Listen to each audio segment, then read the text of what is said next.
What's up guys, Suris here. So I was perusing through Facebook and I came across a bunch of posts by a single individual. Now, these are posts that I've actually been seeing for a while now, and I've been waiting on an opportunity to accumulate enough of these to make a video. These are all from the same person, and his name and image are going to be censored. I also got NotJah Witness to voice over his comments and give a little commentary of his own because I figured the insanity needed to be shared. Alright intro, let my suffering begin.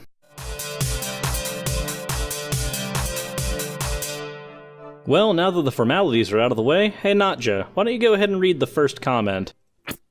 I have heard it said, God is evil. This creates a paradox for the atheist. One cannot have evil without good. This means we need something to compare the evil to. Since atheists claim morality is subjective, they have nothing to compare God to. By even claiming God is evil is to suggest the God, whom you don't believe in, is real, which creates another paradox. This post should end all debates. Hashtag simple logic. That's some very simple logic indeed. Yeah, I definitely have to agree. The logic here is incredibly simple. So simple to where I would actually just call it simplistic. This post really is all over the place. First of all, when he says that God is evil, this creates a paradox for the atheist, that's actually incorrect. The logical problem of evil is a paradox for the Christian, not us. I'm perfectly fine with the idea that evil doesn't exist without good because you can't really measure one without the other. Unfortunately, though, that doesn't mean that the good has to spring from a god. He then goes on to say that atheists claim morality is subjective, but that's actually incorrect. There are some atheists that claim morality is subjective, but there are others who will claim an objective moral standpoint as well, Sam Harris and Richard Carrier being two of them. I myself am a moral anti-realist, which is a subset of subjectivism, but it doesn't necessarily mean that I yield to that morality is subjective in all situations. I'm perfectly comfortable with there being objective moral standards set by society. That doesn't bother me at all. He then makes the huge mistake of saying that whenever we try to talk about God, we're basically talking about him as if he were real, which creates a paradox. Except it doesn't, because last I checked, hypotheticals don't create paradoxes unless the hypothetical is paradoxical in nature. I'm willing to grant that your God is real for the sole purpose of showing that it's a logical contradiction. All in all, I think it's safe to say that this particular post is naive at best. But the best is yet to come. Hey NotJah, what about the next one? Evidence for God. I'm going to post a video which will allow you to feel the power of God. Now, if you get mad or start name-calling, then that means you are feeling the power of God, and Satan don't want that. I know that is what will happen, because the Bible tells me so. Right.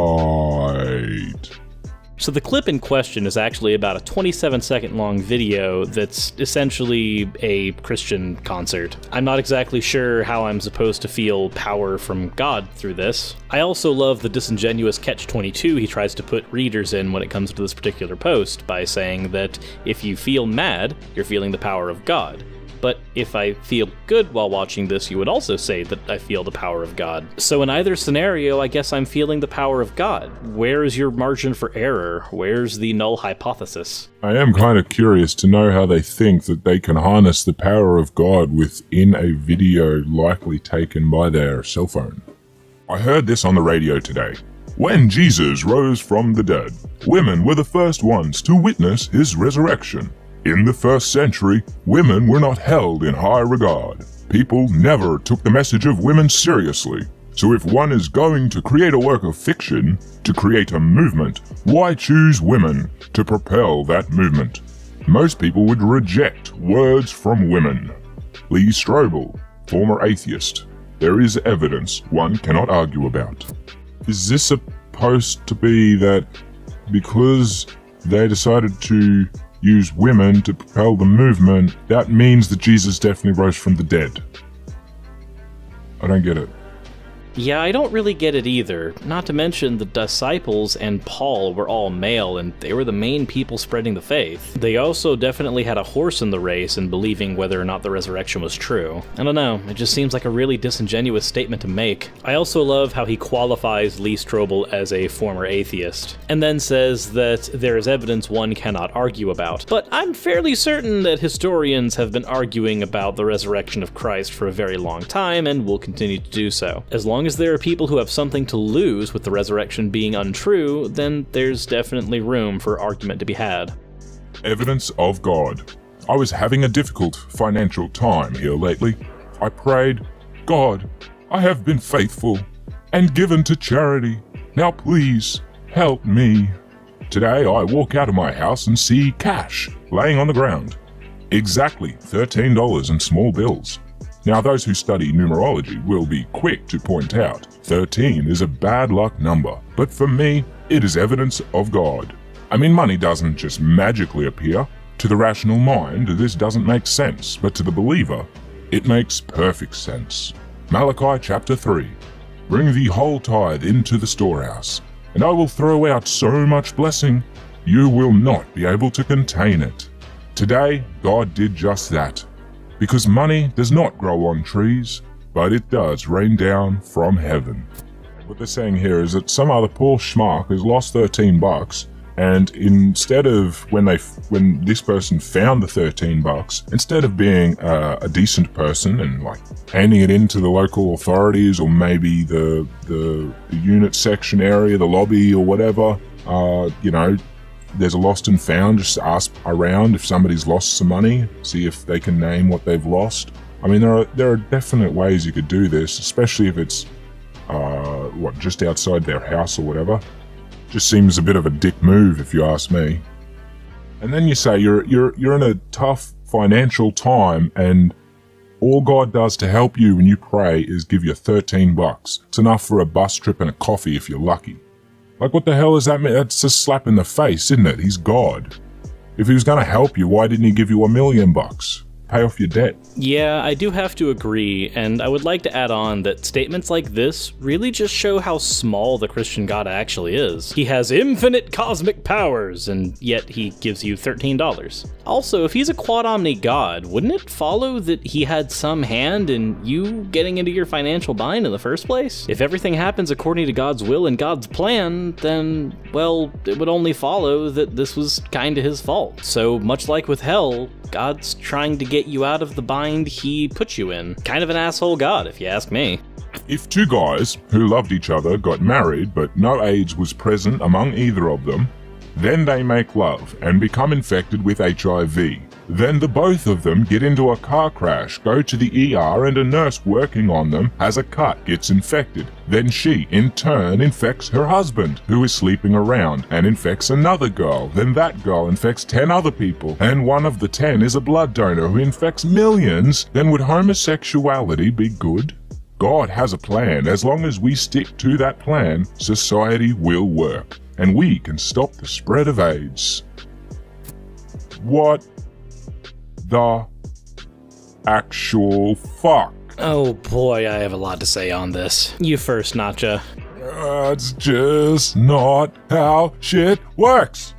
Yeah, that's definitely not how this stuff works. So, for those who aren't aware, AIDS is not spontaneously generated by the gay. You have to get it from another infected individual. What's funny is that in the 96 comments, this guy constantly cites a CDC article, and he uses it to claim that apparently semen mixing with anal fluid causes AIDS to be spontaneously generated. I actually challenged him on this, and then I read the article that he sent me and told him that it doesn't say what he thinks it says. Having already done the research for the Steven Anderson video where he said much the same thing, it really takes no effort to debunk this claim. The increased chance to get AIDS from having homosexual sex has nothing to do with the fact that it's homosexual sex. It has everything to do with the fact that the body has less protective mechanisms in the anus. It also has to do with the fact that generally protection isn't used as much for anal sex because our sexual education here in the United States is absolute horse crap. Some people are never taught that a condom is both useful for stopping STDs and pregnancies, and if you don't want either of them, then using a condom is a good way to prevent that. But it seems like people like this guy are either completely uneducated on the topic or simply don't care. I also love this dystopian 28 days later type picture he presents here, where AIDS spreads like a zombie virus. Hollywood's already done this story with other viruses, but the trick is to stop living in the fantasy world when you leave the theater. Before reading this one, I just want to point out this is probably one of the most disgusting things so far that I've read. I heard this on the radio today from a homosexual activist. There is a new acronym we must consider. LGBTQP. What does the P stand for, you ask? Pedophilia. This is something that people cannot control, so they need to be included in all sorts of activities with children. This doesn't surprise me because it uses the same logic that the homosexual movement has been using for years. No one was born that way. And even if they were, that does not justify sin. If it did, all sorts of sin would be justified, such as rape, murder, and even pedophilia. The complete backwards nature of this is what gets me. I hope they're not part of the Catholic Church, by the way.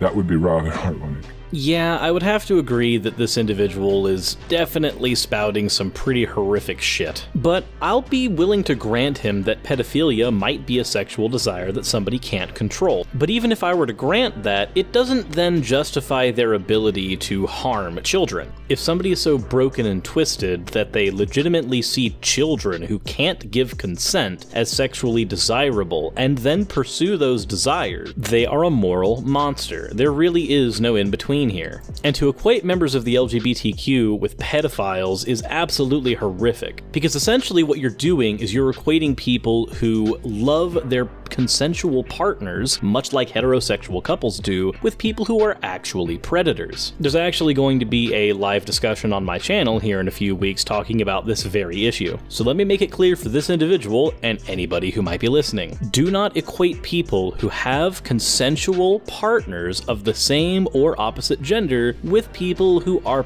predatory against children. These things are not the same. And to claim they are doesn't just make you disingenuous, it makes you an absolute asshole. So don't make an asshole out of yourself. Take a good look at this photo. Both Christian scientists and non-believing scientists will agree this rock was made by sediment, which occurs as floodwaters allow dirt to settle and compact. Some have said this is because of little floods over the region. This rock was found at 2,500 feet above sea level, and there are rocks all over this region just the same. This means that water covered at least 2,500 feet above sea level. Looks like a worldwide flood to me.